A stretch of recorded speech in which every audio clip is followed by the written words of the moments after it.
Много отдавна, в сърцето на древен Египет, живял мъдър и почитан мъдрец на име Тот.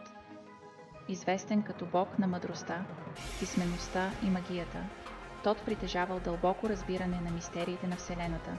Легендата разказва, че Тот се е впуснал в свещена мисия да отключи тайните на сътворението и просветлението.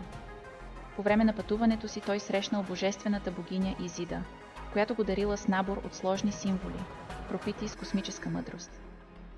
Вдъхновен от мъдростта на Изида, Тот изработил първия набор от карти Таро, като всяка карта представлявала аспект от човешкия опит и универсалните закони, които идвали от космоса. През вековете, знанието за Таро се разпространило над Лъш и Нашир, намирайки своя път в ръцете на мистици, учени и търсачи на истината.